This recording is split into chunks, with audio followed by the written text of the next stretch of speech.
All right, gang, Jason here for the Love of Tractors. So I had a request to do the 4450 that came with the 7200 planter. The person that did the request said they didn't care about the planter. They just wanted to see the 4450. Both are really cool, though, so kind of highly recommend both of those. Anyway, as you can see, pretty nice box on these. Open, you can see the tractors pretty well. Got some pictures around, and a picture of the real thing back there. Well, it's a nice looking 4450, isn't it? And then the toy there. I'm going to open this up. Let's take a look at it, guys. Okay, so Ertl and Tommy decided that needed to be a pain to get out of the packaging. So there's tape, and then after you get the tape off, well, you just have to basically tear the package out. I mean, you could steam it if you're really into saving packages and stuff like that. Fortunately, I don't care about that sort of thing.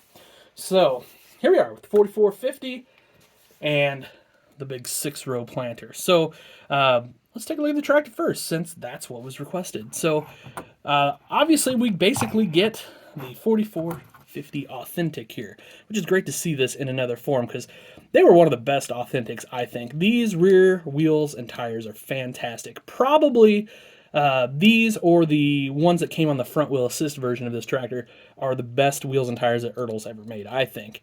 Steerable front end, I know when that came out, that got some not so great reviews from some folks, but you know what? Ertl has to build so that it meets a certain safety standard. And that's why the front end on this is a little bulky compared to, say, what myself or others would do in the custom world.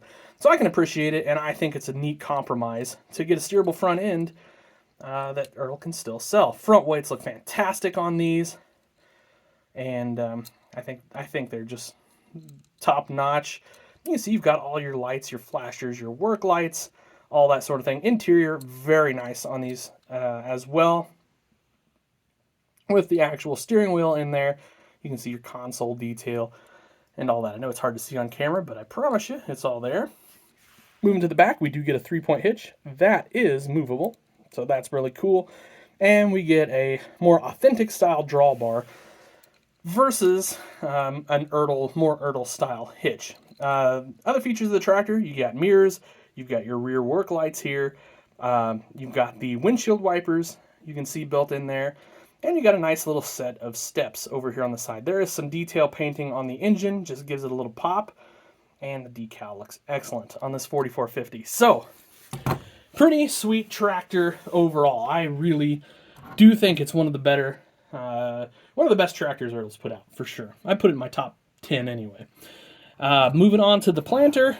Nice looking 6-row planter here with your fertilizer boxes. You can see you've got the marker units up here. Those look great. You've got your warning label. Row units look okay. I mean, they're not, super crazy detail, but they're pretty nice. And you've got your openers and your cutters and all that through here. So kind of all the details you need there. Really nice looking decal up front. And you get the pin and hitch, I'm sorry, and jack there. Little stuff like this, these little warning labels, really make a difference on a model like this, I think. It really takes it to that kind of next step, as well as those rear flashers. So this will raise and lower with the wheel, bump the camera there individually, like so. All you gotta do is kind of push those out or back in if you want to plant with it. So, really nice set here. So these are gonna run, I don't know, like 40 bucks, 40, 45 bucks, something like that. In today's day and age, I don't feel like that's too bad. You get a nice planter, you get a nice tractor. Seems pretty reasonable to me. I have a feeling these will be going up in the not too distant future, but until then, check them out. If you want one, if you're into this sort of era of tractor, you've kind of got like a pre-made planting setup here. It's kind of a perfect combination. So anyway, guys, thank you so much. Have a great day. Happy tractor hunting.